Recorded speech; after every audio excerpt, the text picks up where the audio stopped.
今天我们来聊聊近来震撼中南海的一场政治风暴。就在不久前，中共的最高权力层传出了令人瞠目结舌的消息。全国人大常委会据称通过决议，要求释放被抓捕的中央军委副主席张又侠和联参部参谋长刘振立。而解放军内部更是另立了一个中央联合军事委员会来统一指挥军队。同时，作为习近平亲信刀把子的公安部部长王小洪也因军心不稳请辞下台。这一连串事件到底意味着什么？难道北京高层正上演一出前所未见的宫廷大戏？是习近平大权旁落，还是反西势力放手一搏？今天我们就来抽丝剥茧，深入探讨这场惊心动魄的权力斗争背后的故事。今年年初，中国政坛突然传出爆炸性新闻，中央军委排名第2的副主席张又侠以及中央军委委员、联合参谋部参谋长刘振立被官方宣布涉嫌严重违纪违法，接受立案审查调查。消息在2026年1月24日由国防部官网公布时，举国震惊。然而更加离奇的是，在此之前几天，坊间已流传种种消息，甚至有网传在1月中旬，张又侠就已被秘密拘押。张又侠最后一次公开露面是在2025年12月下旬的中央军委晋升仪式上，身为军委副主席的他还站在主席台上宣读将领晋升命令。然而到了2026年1月20日前后，北京高干云集的中央党校研讨班开班式上，张又侠突然缺席，紧接着几天后就传出他被拿下的官宣。由此可见，这次抓捕行动早有预谋，并非临时起意。官方公告中并未具体说明二人涉嫌的违纪违法细节，只笼统提及要开展调查。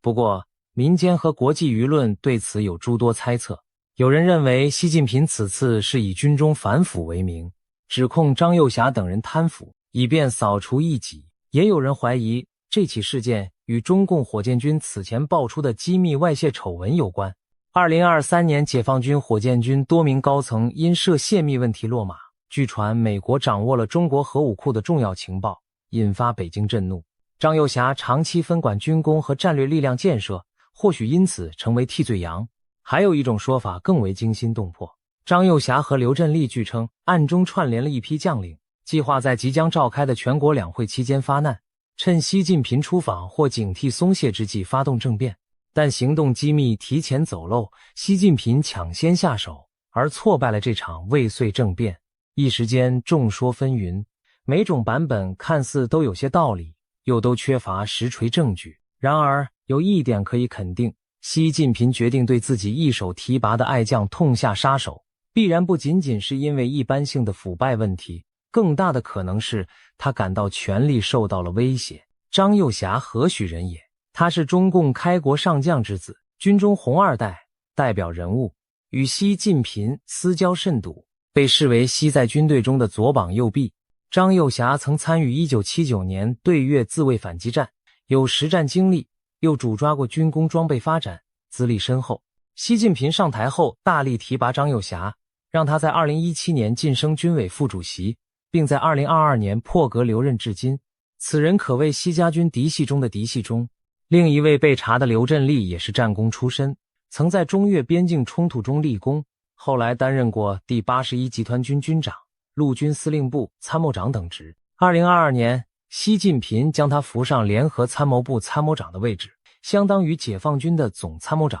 如此两位军中要员同时在和平时期落马，被视作中共军队史上罕见的双料震荡。更加引人深思的是，张又侠和刘振立被拿下后，整个军队和政坛出现了一种异乎寻常的寂静。按往常惯例，当军方高层出事，解放军各单位乃至各省市党政机关都会纷纷表态，坚决拥护中央决定。可这一次，从中央军委各部门、5大战区到各军兵种，乃至地方党政系统，都集体保持沉默，没有任何公开声明支持习近平处置张刘的决定。仅有的几篇出现在解放军报上的评论文章，提到了张又侠、刘振立的违纪问题，口吻也是异常克制。短短几天内，军报连发了4篇批判张刘的评论，但措辞次第降调，先是严厉斥责，随后语气趋于温和，仿佛刻意有所保留。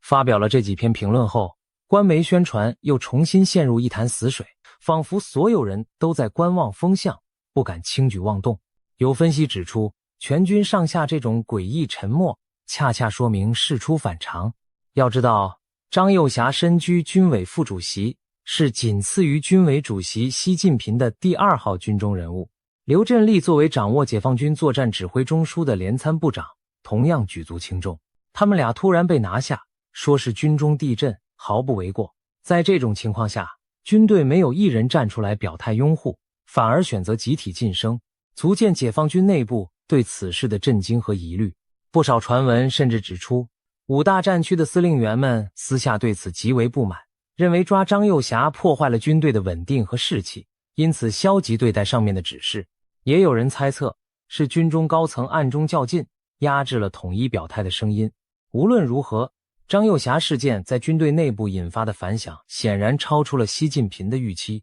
就在张又侠、刘振立被查后不久，中共的国家权力机关全国人民代表大会常委会也出现了耐人寻味的动作。2026年2月4日，14届全国人大常委会突然加开了一次临时会议。按常规，人大全体会议每年3月才召开，常委会一般每2月例会一次，而这次会议安排在2月初，显然是临时动议。有消息透露，此次紧急加会正是针对张又侠和刘振立案而来，讨论的议题可能包括免去张又侠的国家中央军委副主席职务，免去刘振立的国家中央军委委员职务，以及终止2人作为全国人大代表的资格，以便为中央对张刘的调查补票，补上法律程序上的缺口。为什么说要补票呢？因为根据《中华人民共和国全国人民代表大会和地方各级人民代表大会代表法》的规定，全国人大代表在任期内未经许可不得被逮捕、刑事拘留或起诉。逮捕全国人大代表必须经由人大主席团或者人大常委会的批准。通俗的讲，张又侠和刘振立都是现任的人大代表，依法享有刑事豁免权。如果没有人大方面点头，执法机关是不能对他们采取强制措施的。而这一次，习近平直接动用中央军纪委和他掌控的公安特勤力量突袭拿人，显然未经过任何人大授权程序，在法律上属于严重违规操作，甚至可说是一种非法拘禁行为。因此，如何在事后让人大补盖章，成了习近平阵营的一个燃眉之急。然而，出人意料的是，2月4日的人大常委会开过之后，官方公布的结果显示，会上只是表决通过了罢免3名涉腐军工企业高管的人大代表资格，对于张又侠和刘振立却只字未提，更没有提交任何免职或终止资格的议案。换言之，本该专门用来追认、处理张刘2人的人大紧急会议，最终对此事按下不表，仿佛当作没发生过一般，草草收场。这一反常举动再度引发轩然大波，难道连人大这边都对习近平的抓捕行动心存疑虑，不愿配合到底了吗？一种说法是，全国人大常委会委员长、政治局常委赵乐际在会上对习近平的做法提出了程序质疑。赵乐际身为国家权力机关的负责人，有责任维护法律和程序的严肃性。他据传以程序不合规为由，暂缓讨论针对张刘2人的处置议案，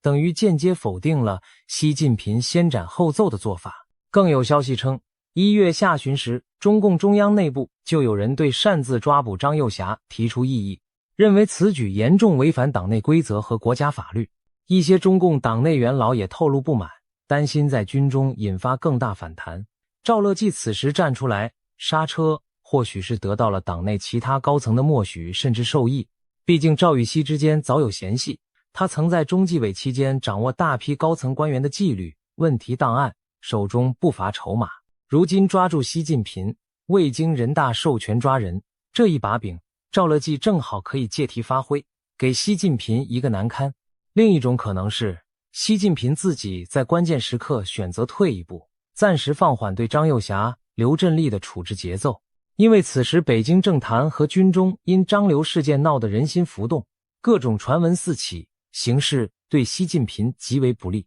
如果他一味强硬推动人大迅速追认、抓捕决定，反而可能激化矛盾，引发难以预料的反扑。所以不排除习近平采取缓兵之计，先让人大会议避谈张流，以内紧外松的方式舒缓压力，暗中进行危机化解和权力再协调。等风头稍过，他再寻机逐步解除二人的公职和代表资格，把案子做实。在这种情况下，人大的沉默其实是习近平战术性让步的结果。还有观点认为，或许习近平已在高层博弈中达成某种妥协。据传，党内部分元老和军方高层要求对张幼霞、刘振立高举轻放，免于刑事责任，只在党内给予处分，对二人限制人身自由，以体面方式平息事态。习近平如果感到形势不妙，也可能考虑让步，同意不把事情闹到你死我活的地步。在这种剧本下，人大常委会当然不会再去搞什么免职决议。张、刘二人名义上保留头衔和代表资格，实际被秘密监视，最后静悄悄地软着陆退场。无论是哪种原因导致了人大会议对张幼霞事件的不作为，至少有一点是清楚的，习近平针对张幼霞的突然出手，在党内并未获得压倒性共识和支持，就连以往素来充当橡皮图章的人大机构，此刻都异乎寻常的没有配合表演。更令人玩味的是，有消息称人大全会内部私下形成了一项决议，认定对张幼霞、刘振立的拘押缺乏法律依据，因此要求有关方面释放二人，或者至少暂缓进一步处置。换言之，全国人大似乎在用法律程序向习近平亮红灯。如果这消息属实，那真可谓新中国历史上绝无仅有的一幕，党魁与国家权力机关之间出现了正面交锋。而对习近平来说，这无疑是一记当头棒喝，他苦心经营的权威正受到前所未有的挑战。在政治角力如火如荼的同时，更加震撼人心的传言来自军队内部。据说解放军已经另起炉灶，成立了一个临时的中央联合军事委员会来统一指挥全军。要理解这一消息的分量，得先看看张幼霞、刘振立出事后中央军委的架构变化。中共中央军委本有7名成员，包括张幼霞、何卫东和4名委员，其中李尚福、刘振立、苗华、张生民分别分管军种或纪检。但在过去半年内，军委班子可谓损折大半。先是2023年下半年，军委装备发展部部长李尚福因腐败案被免职调查，如今张幼霞和刘振立接连落马，算下来，中央军委7虎将已去了其3，目前名义上仍正常履职的只剩副主席何卫东、政治工作部主任苗华以及军委纪委书记张生民3人。而据境外媒体披露，张生民因被怀疑两面三刀，一度也遭软禁审查。如果消息属实，军委领导层实际上就只剩何卫东一人还牢牢站在习近平一边了。中央军委这个统领解放军的最高指挥中枢几乎陷入半瘫痪状态。在此情况下，军队内部出现了一个惊人的举措。据传各战区、各军兵种的主要将领紧急磋商，自发组成了一个联合军事委员会，以协调军务。通俗地说，就是解放军高层不再完全依赖习近平领军的中央军委发号施令，而是搞了一个临时班子，集体商议军队重大事务。这种另立指挥系统的做法，在中共军史上几乎前所未闻。因为按照党指挥枪的体制，军权必须高度集中于党主席、军委主席一人手中，绝不允许军方自行其事。如今却传出军中将领们建立联合军委共同领导，这无疑是对现任军委主席权威的一种变相削弱，甚至架空。值得一提的是，在传言中频频出现一支部队的名字，第82集团军。这支隶属中部战区的劲旅，前身是赫赫有名的第38军。在中国军史上，38军曾多次牵动政局。1989年北京戒严时，第38军因故未参与镇压，而1976年粉碎4人帮行动中，38军部队立下大功。因此，第82集团军驻地临近首都，又有御林军传统。据说此次张幼霞事件后，中部战区司令员林向阳一度下令82集团军进入戒备状态，部队在夜色中向北京方向机动待命。网上甚至传出82集团军已乘舰只开进北京城，控制了中南海的惊爆消息，但随后被证明只是夸大其词。然而82集团军的种种异动，至少说明军中确实有人在行动，并非对张幼霞被抓坐视不理。据分析，林向阳以及其他几大战区司令出身于战争年代之后，并没有像老一辈将领那样与习近平有深厚渊源，他们更看重军队的现实利益和荣誉。当军委副主席都能说拿就拿，这些兵权在握的大区将领如何能不人心浮动？这也是军中临时联合领导机制出现的动力之一。事实上，自从张幼霞被抓后，全国各地接连传出军队异动的消息，很多网民拍到公路上有大批军车机动的画面，还有坦克、装甲车突然出现在城市近郊。一时间，军车进京的传言沸沸扬扬，甚至有说法称中部战区某集团军已开进北京附近待命。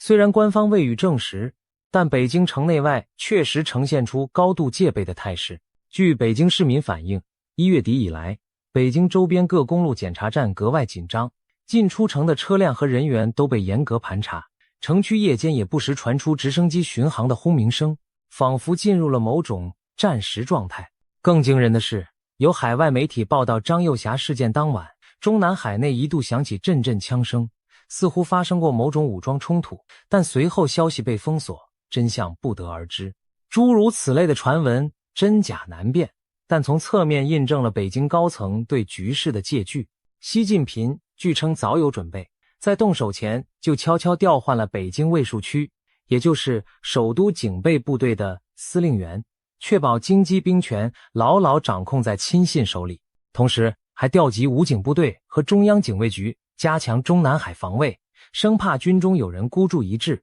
兵谏或发动兵变。即便如此小心部署，习近平仍不敢完全信任解放军系统去抓捕张幼霞。据传，这次对2位上将的拘捕行动中，动用了公安部特勤局和中央警卫局的武装人员，由习的心腹亲自带队执行。他没有采用军队内部自己的宪兵力量，如联勤保卫部队或野战部队，而是调遣手上的私家军、公安特勤和中南海警卫，配合中纪委军纪查办人员实施突然抓捕。有人说张幼霞是在京西宾馆参加会议时被带走的，也有人说他是在家中被武警突袭逮捕，更传出张幼霞的儿子张恩杰一同被捕，甚至出现激烈枪战的剧情。然而，这些版本无法考证，但有一点几乎可以确定，当最高统帅决心对手握重兵的军委副主席动手时，他内心的戒惧非常人所能想象，以至于如临大敌，不惜兴师动众，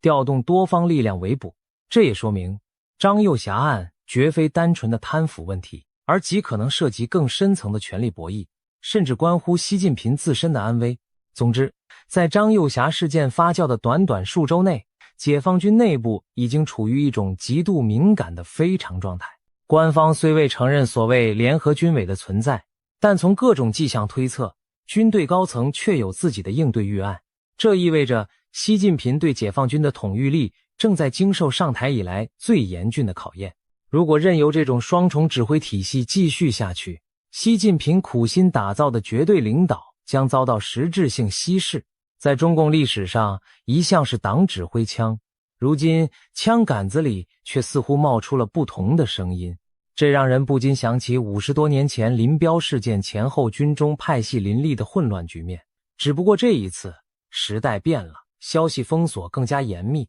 外界只能通过蛛丝马迹揣测北京高墙内的暗战。但有一点是可以肯定的，中国军队高层正在经历一场前所未有的动荡。在军中波谲云诡的同时，习近平掌控的另一支权力支柱政法系统也出现了异动。长期以来被视为习近平刀把子的公安部部长、党委书记王小洪突然传出请辞的消息。据悉，王小洪已于近日卸任公安部党委书记职务，并即将不再担任公安部长，理由据称是健康原因或主动请辞。这位习近平的贴身嫡系从权力巅峰退场的时机，恰恰与张幼霞事件引发的混乱局势相吻合，不由得令人浮想联翩。王小洪是谁？他与习近平的交情可追溯至上世纪80年代，在福建公安系统任职时，他便与时任地市领导的习近平相识，此后仕途一路紧跟习的步伐。2015年，王小洪被空降北京，担任北京市副市长兼公安局长，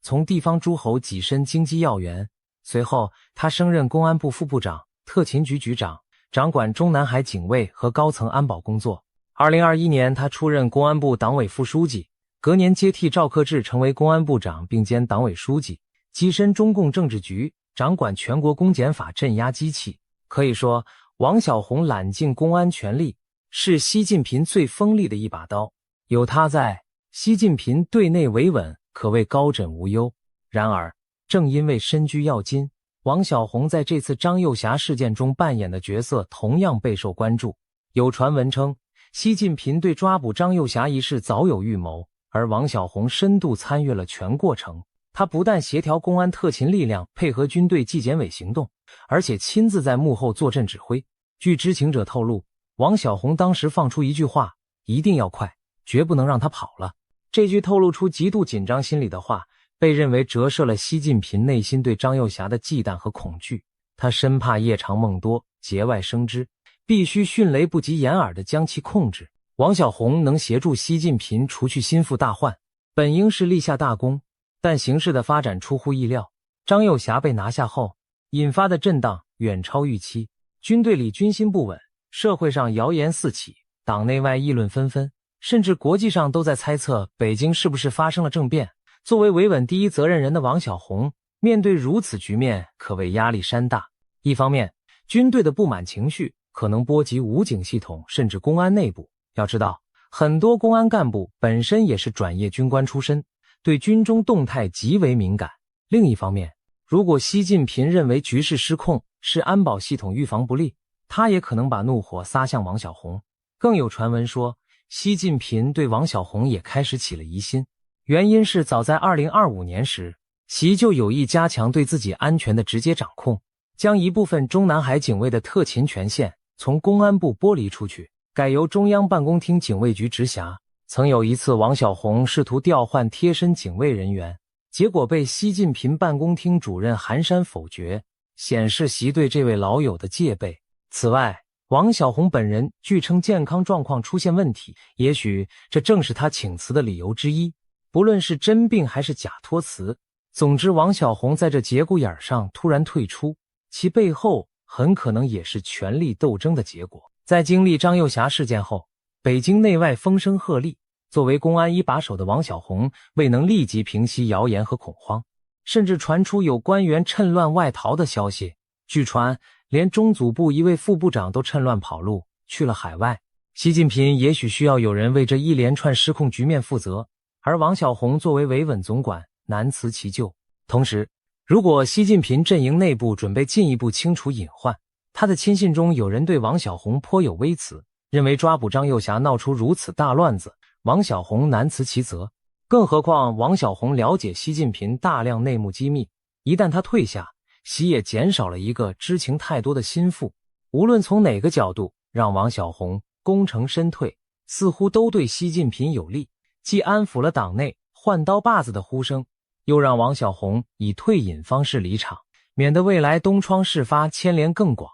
王小洪今年68岁，原本离法定退休年龄尚有数年，他的仕途可谓达到顶峰才2年多，却忽然传出黯然去职的消息。在观察人士看来，这一点十分不同寻常。当年周永康垮台前，中共也曾以健康为由，安排多名政法高官提前退场。如今王小洪的结局似乎如出一辙。另外，王小洪下台后，公安部部长一职很可能将由习近平以外的人马接任。据传，陕西省委书记赵一德或国务院秘书长肖培是热门接任人选，这意味着习对政法系统的掌控将下降。在这种情况下，他对刀把子的失控只会加剧其不安全感。纵观上述种种，非常清楚的是，张幼霞事件引爆的不仅是一桩军中腐败案，而是一场中共最高层势力的生死较量。在这场较量的一边，是执掌党政军大权的习近平和他培植多年的亲信，另一边则是以张幼霞为代表的党政军高层联盟，背后可能还站着部分中共元老的影子。习近平自2012年底上台以来，透过反腐和修宪等手段不断巩固个人权力，最终打破任期限制，成为自毛泽东以来权势最集中的领导人。然而，这种空前的集权也引发了党内不满和恐惧。一些元老和高级干部担心他搞终身制，把国家带回个人独裁的老路。也有人对习近年来的内外政策不满，包括经济下行、极端清零造成的民怨，以及对美强硬导致的国际孤立等等。尤其2022年中共20大上，习近平强行连任，打破邓小平以来的接班规范，让中共高层多年维持的权力平衡被打破，潜在的反弹一直在积累。张幼霞作为军中重量级的红二代，背后则有不少对习不满的老军头和红色家族撑腰，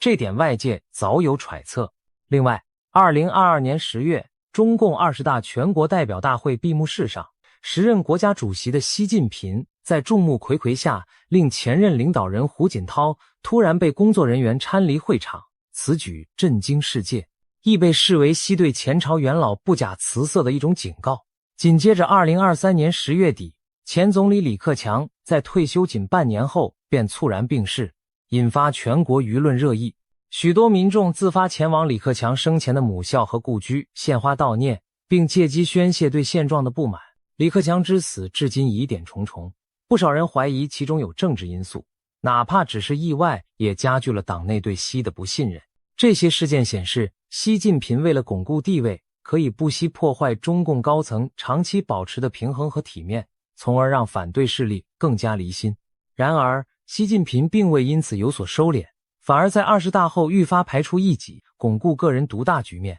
一些军政高层看在眼里，终于决定联合起来对习进行牵制和反击。自2024年以来，北京政坛就不断传出习近平健康不佳、党内斗争加剧的消息。据称，2024年7月的中共3中全会期间，习近平一度中风，失去对政局的掌控。当时甚至传出他可能主动退位的猜测。习还特地跑到安徽著名的六尺巷参观，向外界示意自己有退让之意，被联想为学前副主席王岐山当年隐退时的举动。但事后证明，这只是习为麻痹对手放出的烟幕。他疗养数月后卷土重来，雄心比以往更盛。到了2025年上半年，传言习近平曾秘密策动一次针对张幼霞的夺权行动。他私下联络了已退休的前军委副主席许其亮等人，试图在5月份一举解除张幼霞的兵权。结果张幼霞早有防备，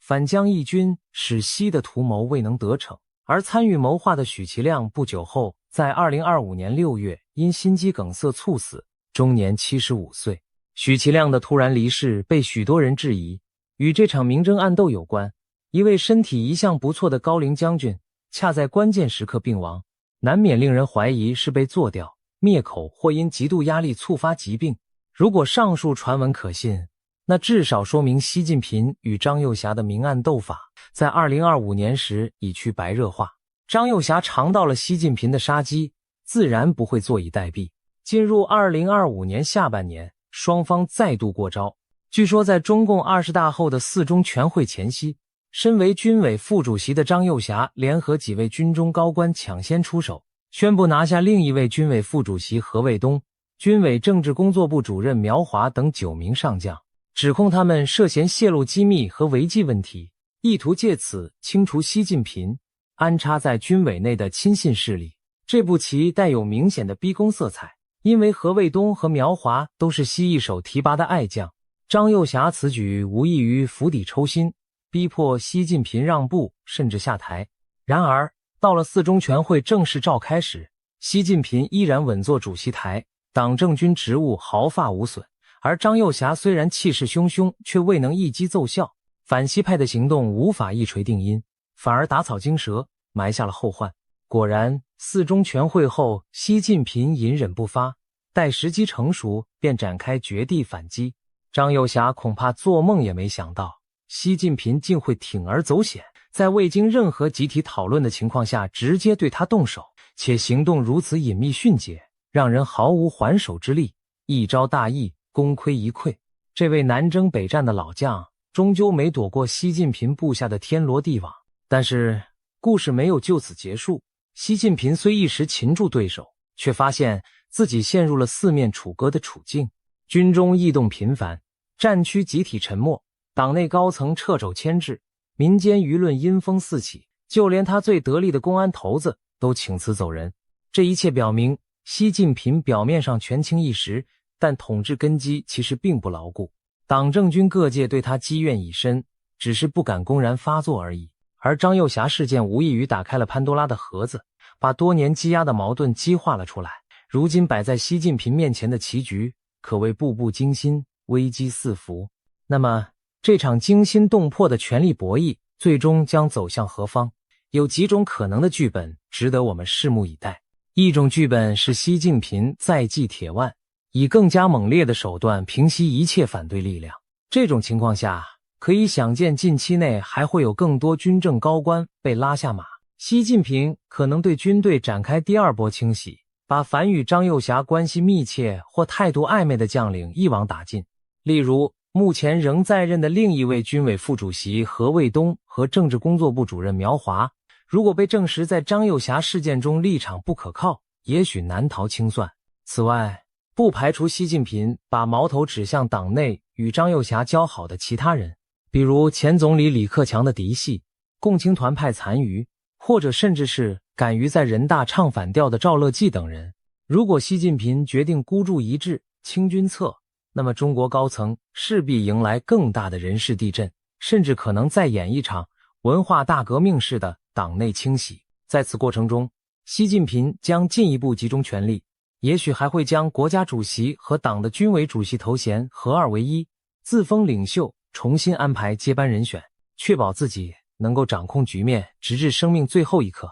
然而，这条路的风险极高，大规模清洗可能引发更多暗中的抵抗，甚至逼得反西势力铤而走险，诉诸非常手段与其鱼死网破。同时，军队和政府职能将因领导层持续震荡而受损，决策混乱，人心涣散，严重削弱政权的有效性。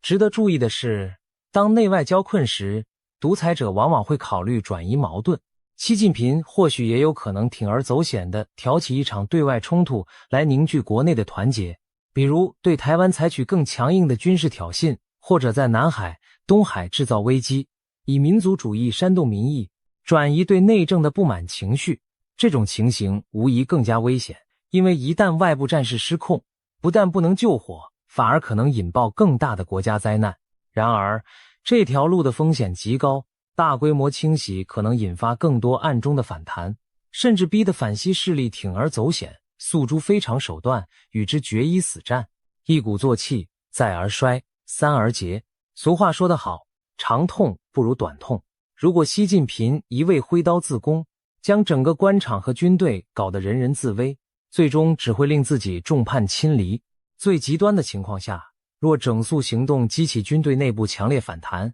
不排除演变为武装冲突，甚至流血政变，那将是中共建政以来从未有过的剧烈动荡。另一种剧本则是习近平被迫妥协退让，逐步交出权力以平息众怒。这种情况下，或许不会出现明面上的兵谏或政变场面，而是通过体制内谈判实现权力过渡的方式。例如，有传言称习近平可能考虑在即将召开的2026年全国两会上主动辞去国家主席和国家军委主席职务，以示负责，同时暂时保留党总书记和党的军委主席头衔作为过渡安排。如此一来，他实际上让出了国家元首和最高统帅的位置，方便党内推举新的领导人接班，而他本人退居二线，在幕后影响局势，待条件成熟再彻底隐退。当然，这种传闻是否属实难以验证，但不失为一种潜在的调停方案。除此之外，习近平也可能在党内高层会议上做出一系列让步承诺，例如恢复集体领导、加强党内监督、弱化个人崇拜等，以换取元老和各派系的谅解。这种软着陆剧本的好处是避免了玉石俱焚，稳住了政权大局，但对习近平个人而言，意味着巨大的权力削减，甚至将面临卸任后被清算的风险。因此，除非走投无路，习近平很难甘心选择这条路。然而，如果军心民心已失，这或许是唯一能避免更大灾难的出路，以一人退让来换取体制的延续。还有一种剧本是反西势力抓住机会主动出击，在短时间内扭转局势，其中包括最具戏剧性的可能，某种形式的宫廷政变或非常会议直接撤换习近平的职务。例如，中共中央或者政治局如果紧急召开扩大会议，在元老和军方压力下集体决定，宣布习近平因身体健康或路线错误需要下台，改由某位德高望重的老同志暂代领导，再推举新领袖上位。这听起来惊险，但历史上并非没有先例。1989年赵紫阳被解除总书记职务，就是在邓小平等元老主导下通过非常程序决定的。如果习近平的所作所为被党内大多数视为严重危害党国，不排除来一次非常手段拔除他的可能性。另一种极端情况则是军方某些单位直接采取行动，控制北京要害部门，类似苏联1991年的819事件，先斩后奏的逼宫成功。但必须指出，眼下反西派虽暗流涌动，却缺乏明确的领军人物和统一指挥，一旦铤而走险，行动失败，只会招致习近平更加疯狂的报复，所以任何人都不敢轻举妄动。更何况，习近平经过10年整肃，安全保卫极其严密，他本人又极少公开露面，想通过强硬手段让他下台并非易事。因此，反西派目前采取的策略似乎是静观其变，等待机会，比如寄希望于习近平健康恶化，发生不可抗力变故，或者等国际压力与国内民意继续发酵，让更多党内人认识到非换人不可。只是这种以拖待变本身也有风险，如前文所言，一鼓作气，再而衰，三而竭。反西派错过最佳时机后，士气会逐渐消散，而习近平则可能利用时间逐个击破对手，最终若长期无法成功发难，情势恐怕会对反西者越发不利。当然，无论哪种剧情最终上演，中国的政治生态都将受到深远影响。如果习近平最终维持了掌控，他势必要对整个体制进行更严厉的重塑。经此一役，他对任何潜在不忠者将绝不姑息，集权统治的程度会更上层楼。然而如此一来，中共体制内本就不多的制衡和理性声音将进一步消失殆尽，决策更趋专断偏听，政策失误的风险也将大大增加。同时，军队经此连番震荡，骨干元气大伤，那些真正懂打仗、敢谏言的将领，要么落马，要么寒心。未来解放军的战斗力和士气恐受重创。有军事观察人士指出，张又侠、刘振立等一批有实战经验和专业素养的高层被拔除后，中国解放军的指挥链将出现严重断层，短期内恐怕难以组织起复杂的大规模军事行动。这或许让周边一些担心中国扩张的人暂时松口气，但长远看，一支经验不足且政治挂帅的军队反而可能因误判引发更大的危机。反之，假如习近平最终被迫下台或交权，那将是中共历史上一次重大权力更迭。新领导集体上台后，很可能会采取措施修复新时代造成的内外撕裂，包括恢复经济活力、改善对外关系、缓和对内高压等，以重新赢得民心。但他们同时也面临清算习近平遗产的难题，如何处理习近平本人和其亲信？是像毛时代那样给一份功过三七开的评价，然后让他安度晚年，还是诉诸法律严惩，为过去10年的种种政策失误负责？每一种选择都牵动着党内派系的敏感神经。此外，民间对体制积怨已深，一旦最高权力真空出现，社会思潮和维权浪潮可能趁势而起，新领导层能否驾驭局面也是未知数。更不用说，如果真的发生激烈的权力斗争甚至武装冲突，中国的统一和社会稳定都将面临巨大的挑战。可以说，无论习近平下不下台，中国都走到了新的十字路口。眼下，整场风暴尚在发展中，我们仿佛看到一盘扑朔迷离的棋局，一方是集10年权势于一身的最高领导人，另一方是隐忍已久、汇聚了部分精英与元老的影子联盟。双方都不敢轻易出招，又都不愿就此罢休，局势因而焦灼而诡谲。也许几个月后尘埃落定，外界才能从官方刻意修饰过的公告中窥见结局的一角，也可能某天黎明时分传出出人意料的爆炸性消息，在历史上写下戏剧性的转折。对中国普通老百姓而言，这场高层龙争虎斗更多是在暗影中进行，但却实实在在决定着国家的未来走向。我们只能希望，不管结局如何，这场风暴不要演变成更大范围的动乱。国际社会对这场中南海风暴同样密切关注，不仅美国情报部门在收集研判相关动向，